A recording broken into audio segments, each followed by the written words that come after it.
Break के बाद फिर से स्वागत है। बात करेंगे राजस्थान राज्य कर्मचारी बोर्ड निष्पक्ष एग्जाम कराने की मुहिम में जुटा हुआ है, तो वहीं बात करें इस बीच हाल ही में जिस तरह के पेपर लीक और पेपर रद्द की घटना हुई है, उसके बाद कर्मचारी बोर्ड की साख गिरी। लेकिन इस बीच नवनियुक्त कर्मचारी बोर्ड अध्यक्ष हरिप्रसाद शर्मा ने कहा कि वह बोर्ड की विश्वसनीयता बनाए रखने के काम करेंगे, साथ ही आगामी परीक्षाओं को भी जल्द निस्तारित करेंगे। जन टीवी ने इस दौरान बोर्ड अध्यक्ष हरिप्रसाद शर्मा से खास बातचीत की।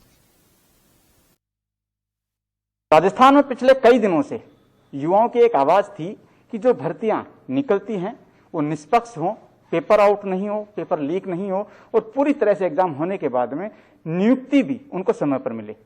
राजस्थान राज्य कर्मचारी चयन बोर्ड के अध्यक्ष हरिप्रसाद शर्मा जी हमारे साथ में हैं। नई जिम्मेदारी इनको मिली है, सरकार ने नई जिम्मेदारी दी है। सबसे पहले तो हम इनसे बात करेंगे कि इस नई जिम्मेदारी को किस तरह से लेते हैं, क्या मानते हैं आपकी आपके पास बड़ी जिम्मेदारी है?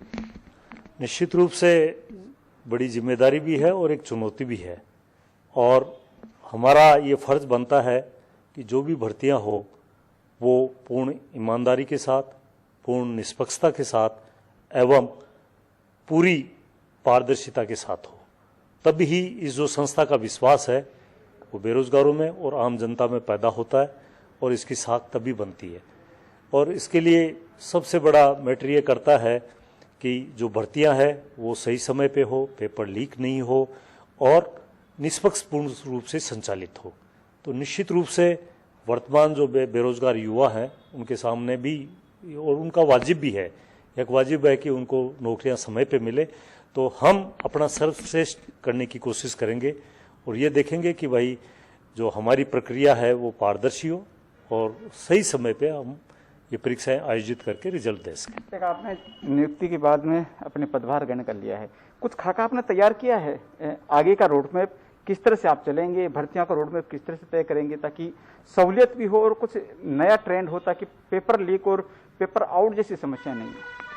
हाँ, अभी फिलहाल जो पेंडिंग भर्तियां हैं और निकट समय में भर्तियां होने वाली है, वो जो 2-3 है उनकी विज्ञप्ति के बारे में और उनके संचालन के बारे में और उनकी प्रक्रिया के बारे में कि भाई ऐसी हम ये उन कारणों का पता कर रहे हैं जिनकी वजह से ये पेपर लीक हुए हैं या जो गड़बड़ी हुई है परीक्षाओं में, उनको हम दूर करें और भविष्य में ये ध्यान रखें कि वो दोबारा नहीं हो पाए।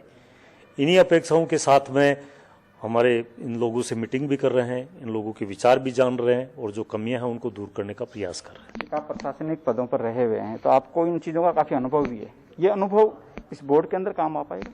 निश्चित रूप से, क्योंकि मैं ऑफिशियली भी किया और फील्ड में भी चूंकि काम करने का अवसर मिला है, तो हम समझ सकते हैं कि जैसे मान लो एसओजी ने कुछ केसेस पकड़े हैं तो उन्होंने क्या इसमें सिस्टम में कमियां पाई या परीक्षा संचालन में क्या कमियां रही, उनका पता करके उनको दूर करने का पूरा प्रयास करेंगे। आखिरी सवाल आपसे है कि 4 भर्तियां लंबित हैं, पटवारी बड़ी भर्ती परीक्षा है वो भी लंबित है, किस तरह से कब तक उम्मीद करें युवा जो है, क्योंकि तैयारी में जुटे हुए हैं लेकिन एक निराशा होती है जब तक तिथि नहीं आती है, कुछ आश्वासन आपकी ओर से और इनका शेड्यूल कब तक तय हो जाएगा? हाँ, हम यही कोशिश कर रहे हैं कि जो बड़ी भर्तियां हैं, पर्टिकुलर पटवारी जैसे आपने बताया, ऐसी 2-3 भर्तियां और है, उनकी तिथियां निर्धारित करें और उस तिथि के आधार पर उनको सही समय पे सुनिश्चित करें कि वो पारदर्शिता के साथ एग्जाम हो। तो इसी पे हम काम कर रहे हैं। जो ही तिथियां निर्धारित हो जाएगी तो तब हम अवगत करा पाएंगे। प्रदेश के युवाओं से क्या वादा करते हैं आप? मैं उनको यही आश्वासन दे सकता हूं कि इस संस्थान में जो मेरा फर्ज भी है, उत्तरदायित्व भी है कि ये इसके प्रति विश्वास पैदा हो और ये पूरी पारदर्शिता और निष्पक्षता के साथ काम करे, तब ही हम समझेंगे कि हम हमारा दायित्व निभा पाए हैं। बिल्कुल, बोर्ड अध्यक्ष हरिप्रसाद शर्मा जी हमारे साथ में थे। किस तरह से बोर्ड की विश्वसनीयता बनी रहे इस पर काम होगा और युवाओं में खासतौर से विश्वास बने जो कि पिछले दिनों डिगा है, उस पर फोकस किया जाएगा, उसी तरह से काम भी किया जाएगा। सहयोगी गिरधर चौधरी के साथ अनिल सेन।